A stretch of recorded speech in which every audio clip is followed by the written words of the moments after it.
You know, throughout time this world has witnessed countless wars. The ones with the most casualty is the First and Second World War.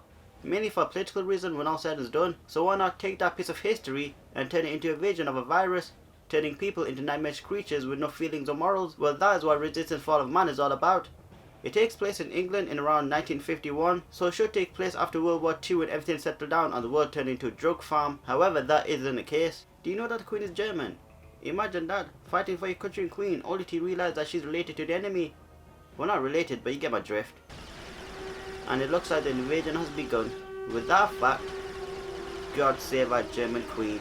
First things first, the developers of this game is Insomniac. I really love this company with the amount of good awesome games that they made so far. Marvel Spider-Man and whatever revolves around that franchise, the original mascot rivaling Crash Bandicoot, the original Spyro trilogy, and the forever mascot of Insomniac with 50 plus title under his belt, Ratchet & Clank. Like seriously, there's a lot. More precisely, there are 16, counting the mobile games, spin-offs, HD collections, and the main titles, and one more coming out for the PlayStation 5 called Rift Apart, which looks impressive. Resistance Fall of Man was a launch title for the PlayStation 3, published by Sony Computer Entertainment. It came out in November 2006 for North America and March 2007 for Europe. Comparing this game from the rest that came out during the PlayStation 3 launch, this is far superior and innovative, which I'll get to in the gameplay part. The IP is great for an early PlayStation 3 release, and the game has a sci-fi genre set in World War with aliens. Not a fan of sci-fi though, as I never got into Star Wars, Star Trek, or anything got to do with stars,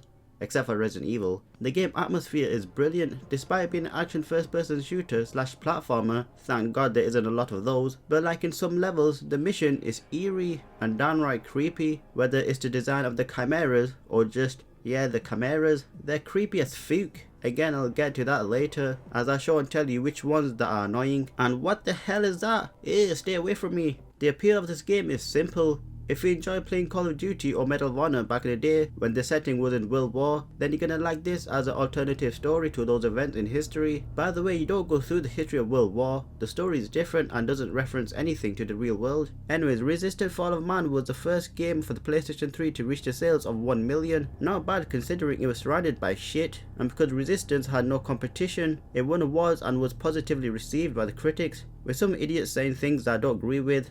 I'm not gonna bother with that. And the multiplayer, unfortunately I didn't experience it.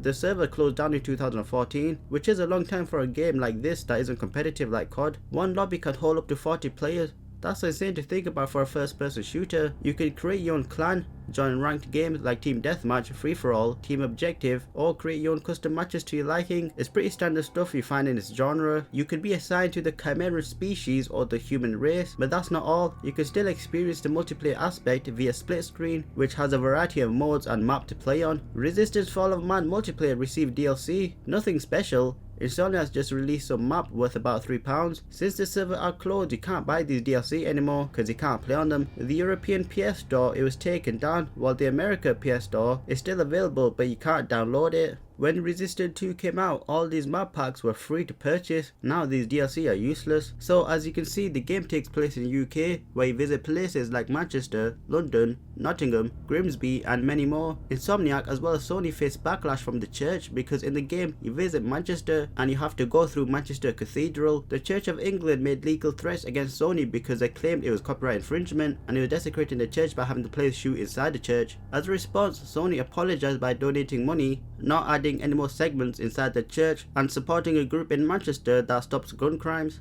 I didn't know Manchester even had a gun crime. The game was selected to be a 2007 BAFTA award, but the head of the Manchester Cathedral requested that either BAFTA or Sony withdraw from it because of the situation. Of course none of them listened, but Resistance Fall of Man lost to Football Manager 2007. Yikes. Now as far as I'm concerned, the copyright infringement is bullshit. I'm sure that this building was used in other medium before and after, but then again it's a building.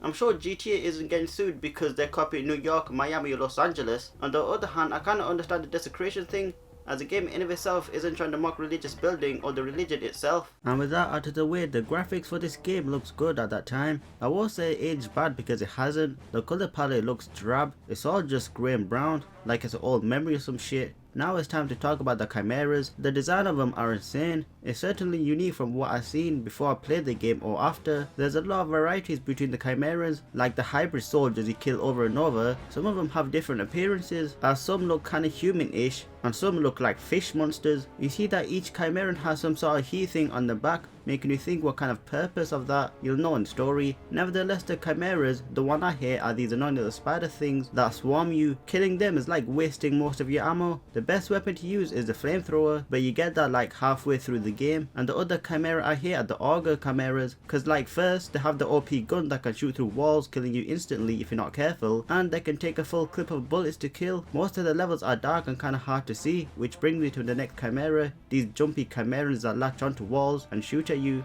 I have a problem with them because they don't stay in one place and it's hard to see them in the dark. You can trick the AI to make them jump to certain walls and release your stress. By themselves they're not a problem, but with other Chimeras shooting at you, it's hard to focus on them. And the last are these scary lanky creatures that run at you. I forgot they were even in this game because I mostly remember them from Resistance 2 and 3, but I guess not. And in certain parts, Chimeras make some advanced machine for you to destroy and use, which is fun. I'm not gonna highlight every Chimera cause that'll take too long and I can't be bothered. So let's go to my favourite part of the game, the weapons. As you know, Insomniac made Ratchet & Clank, which is important because that game has unique and innovative weapons that require strategy to use. However, in Resistance Fall of Man, the weapon you use, the Chimerans also have. So let's say example I have an Auger and I want to camp behind a wall and shoot. The Chimerans can also do the same, so it's kind of like a game of chess to see which weapons is best suited for different Chimeras. This game is a first person shooter, so guns are everything in order for this game to succeed. Half of the arsenal of weapons you have are Chimeran weapons that look futuristic and not of the time of 1950s, and all of them changes the flow of the gameplay. Nathan Hale, your character that you play as, has a health bar that can regenerate. You have 4 bars, losing one of them will not regenerate itself. You need to find these Sunny Ds that are scattered everywhere. Now back to the guns. The first weapon you have is a standard issue M5A2 carbine that every human has, and also every weapon has secondary fire. The carbine has a grenade launcher. You think that the launcher would have a good AoE, but it really doesn't. I mean, the best thing to do is to shoot at the feet or neck to the ground. The grenade launcher is only good for big Chimeras. The Rossmore 236 shotgun is good for close range. For me, the shotgun is useful against the lanky Chimeras and the foot soldier Chimera, and the secondary fire is that the shotgun can shoot 2 shells for double power. The hitbox is a bit weird because the Chimerans don't react to it as much, like they don't fall back from the force of the blast, and it felt underwhelming using it, as the shotgun has a slow rate of fire and can hold up to 8 shells. The L23 Far Right Sniper Rifle is a godsend because the Auger Chimeran has a shit ton of health, so the best way to take him out is to use a sniper and aim for the head for a quick one-shot kill. At first it might be hard trying to aim for a small head, but that's where the secondary fire comes in. Technically it isn't a secondary fire, but more like an ability, and that ability is a slow down time just to get perfect accuracy, although I did miss most of the shot by a smidge. Yeah, that's infuriating. This version of the sniper rifle didn't make it past this game because in the sequel you use a Chimera sniper rifle. The rocket launcher, also known as L209 LAARK or LARK for short, is the most powerful weapon in the game, only holding 2 rockets at a time, so ammo is scarce, except for the final mission. The rocket launcher is useful for bigger Chimeras like the Widowmaker and the big fire rocket thing. I didn't really use the secondary fire as much, but what it is that you can use air brake, meaning that you can redirect the rocket or to stop rocket midair to release smaller rockets. Like I said, it's really good for big Chimeras and stalkers, the spider machine thing. Now these next human weapons only appear in this game and they don't make their return in the sequels. The flamethrower L112 Dragon. At first I thought, oh god, this gun is gonna be one of those filler type weapons you use once and never again, but no.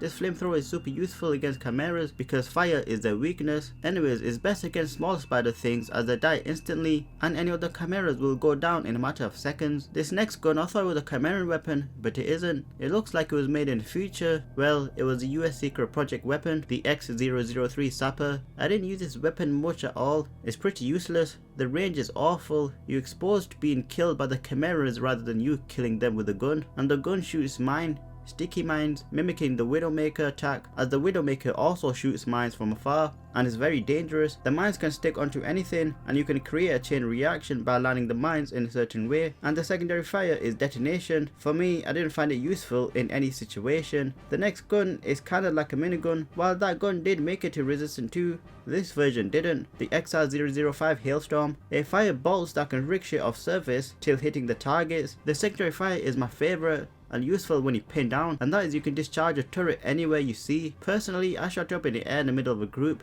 killing them instantly. Now onto the futuristic weapons built for the Chimeras, starting with the common Chimeran weapon, the Bullseye, which rivals the human weapons the Carbine. This gun has a bigger ammo capacity that holds 70 bullets, while the Carbine has 50, also shoots the laser balls. The secondary fire shoots a tag, which is some sort of tracking device. This is harder to pull off as you have 6 tag bullets to try, and when you eventually tag a Chimera, the bullets will track onto the Chimeras that you tagged. As long as there's no obstacle in the way between you and it, then it should be good. You can hide behind cover and shoot up the sky, and the bullets will curve and kill the tagged Chimeran. This, alongside the Carbine, is the weapon I use the most. If I'm out of ammo for the Carbine, I just switch to the Bullseye and vice versa. In the final level, you swap the Bullseye for an upgrade. Instead of firing red bullets, it fires blue, and the gun has more power to give and also to receive. Next is the Auger, the coolest Chimeran weapon and the most annoying weapon when they're firing at you. However, in the first Resistance, this gun has aged poorly, and I'll explain why.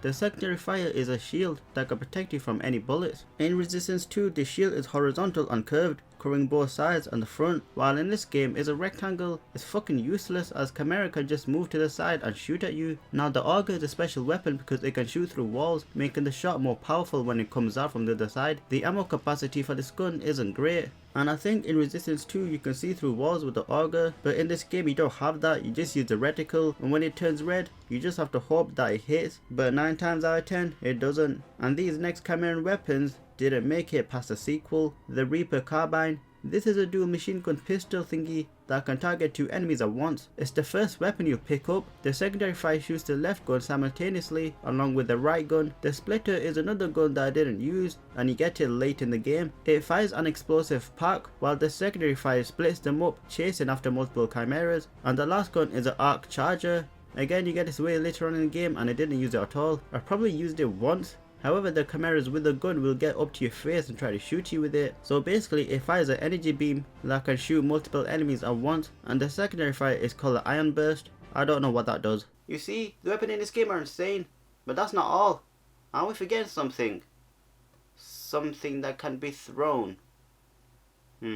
Ah yes, the grenades. So first you have a standard issue hand grenade, taking out hordes of Chimeras. My favorite grenade of all time is the Hedgehog. This grenade is spiky. When detonated, the spikes will shoot out in all directions, killing everything. I should know because I got mixed up with the melee button, but instead I throw the grenade right in my face and poof, died. What's worse is that I was far away from finishing the mission and I had to restart from the checkpoint. At least there's no cure for stupidity.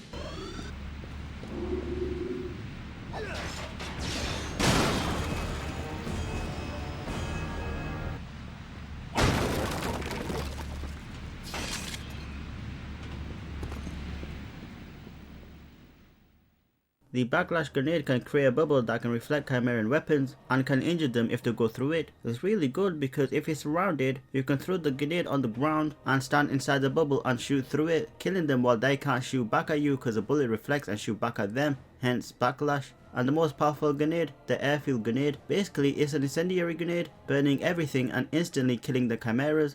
But it does take a while for it to detonate. That's all for the guns part of the gameplay, and there's still more. You can drive cars, tanks and Chimera car-ish. Not really a car, more like a spider thing. But anyways, first is a tank, and like, oh my god, this thing is OP. You feel like a god. Only for a short time though. Then you drive a jeep with a turret on top at the back for your companions to shoot. The land is open and spacious for you to do cool stunts.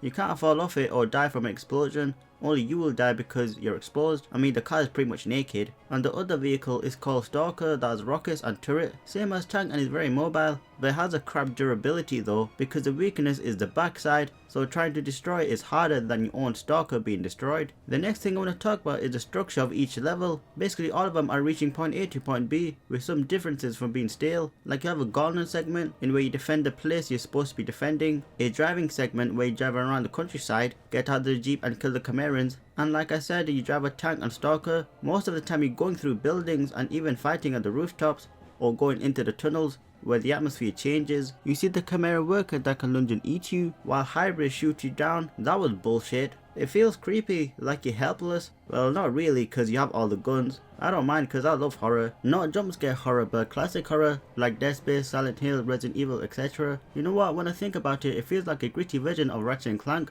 mixed in with old school Call of Duty. There was one part in the mission before Outgunned in where a Chimera fits through a wall. Not a wall, but a white fence thing. And that's cheating because I can't do that. I don't remember if it was an Auger Chimeran, but if it was, that's just 10 times more bullshit. I did say that you can platform in this game, In one of the levels, which is like halfway through the game, you use a fan that is hanging off at the edge of the pipe to elevate yourself onto another pipe/tube, which is nerve-wracking because you can fall off it and die. Luckily that didn't happen to me, but the worst part is when a Chimera was shooting at you, so not only am I walking slowly across the narrow pipe or plank or whatever, I have to now worry about the Chimera, and if you die you have to start at the checkpoint to do this over and over again. It didn't happen to me because the sniper helped me out a lot. Going back to the theme of the weapon is that you get them way later on in the game. Not only that, you've been accustomed to the same gun you use, basically the bullseye and the carbine, which is basically your everyday guns, and the rest is just experimentation to see what gun is best suited for what. So now the story, the protagonist isn't that interesting, he's kinda bland. The only thing that I was interested or was intrigued in was the story and lore behind the Chimeras. You learn more when you find intel in each mission that are kinda like collectibles, so bear with me as I try to explain the story and some elements of the levels. So the game takes place in the year 1951 when the Chimerans invade the UK. However, that was not the beginning, it all started in Russia. Of course, the bloody Russians. The Chimera infect the whole nation, turning it into their own little playground, creating every Chimera they can think of. Every nation thought that the Russians were creating a secret super weapon because the borders were sealed off, but they were wrong. And by 1949 the Chimera attacked and conquered all of Europe. Then the invasion came to the UK via the tunnel in the English Channel, conquering England. Only a small batch of humans formed a resistance to fight back, but the war was lost as the Chimera won in 3 months. In 1951 the Americans, who was neutral, what? An alien invasion is happening and you guys are staying silent? That's dumb. Anyways, the Americans launched an attack on the eastern coast of England against the Chimerans. Also, the US government closed their borders. Sounds like someone's wet dream. And that's a small piece of information about America. If you want to know more, then go to the Resistant Fandom wiki page. The history is rich, so it's irrelevant for me to point out in the story, or more precisely, it'll get too long and boring. Nathan Hale was part of an operation to give supplies to the UK in exchange for secret weapons. Man, this story is getting worse by the minute, and the Chimerans isn't at fault yet. So Sergeant Nathan Hale, the protagonist in the story, a US soldier who is more relatable than a UK soldier cause America, reaches a place called York, and his entire team gets infected by the incel-like Chimera, killing all of them except him, only getting his perks like strength, reflexes and regeneration. His eyes does change into gold-like colour, which is a trait amongst the Chimerans. After that incident, Hale goes to Grimsby, where the Chimera has a conversion centre, and in this place you see the stages of how Chimerans are born. Okay, one side note, in this part my game crashed every time. I couldn't even get past this part.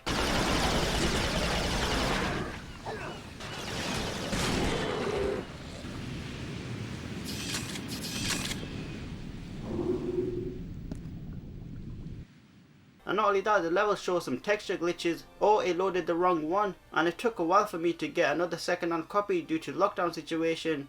But what else can you do other than stare at your window like a dog, waiting for the milkman? Inside the conversion center, where you see humans being enlightened by the Church of Chimera, Hale frees a female soldier called Parker, who is the narrator for the story. She knows that Hale is infected because of the eyes. Anyways, in the center you learn a lot more of how these creatures are formed. During the second phase, the humans are wrapped in pita breads to form a cocoon. This speeds up the process depending on the strain of the virus. Each Chimerans are made from a single strain, as you see, called hybrids, that resembles human. They can be made quickly, while the beastly Chimeras take months and a few bodies to make one full large soda. The final process is known as the birthing chamber. You see the hybrids getting washed and being impaled by this cooling apparatus. The reason why is because the Chimeras have 12 times the metabolism, and that raises their body temperature, so without the cooling stuff the Chimeras would die, although the process does look painful. And I don't think they use anesthetic. Hale and Parker make it out of the conversion center, and Hale joins with the Manchester squad to recover a convoy that holds the last hope for defeating the Chimerans, and this part is a controversial part, being the Manchester Cathedral and all. Along the way you have to destroy the Stalker in order for extraction. Hale finds the convoy but has a strange reaction to it, like it's calling out to him. Before going to Cheshire, Hale needs to close off the Chimeran tunnels to gain the upper hand in the war in Nottingham. But before that, Hale stops the Chimeran mortar fire, then enters the old train tunnel for a shortcut. Hale meets with Lieutenant Cartwright, who knows that Hale is infected, but he doesn't care. And Cartwright learned that the Chimerans aren't just digging tunnels, they're digging something out. The convoy cargo is at the Resistance Command Center in Cheshire. Parker and Hale split up due to rocks falling on the path. The center is swarmed by the Chimerans.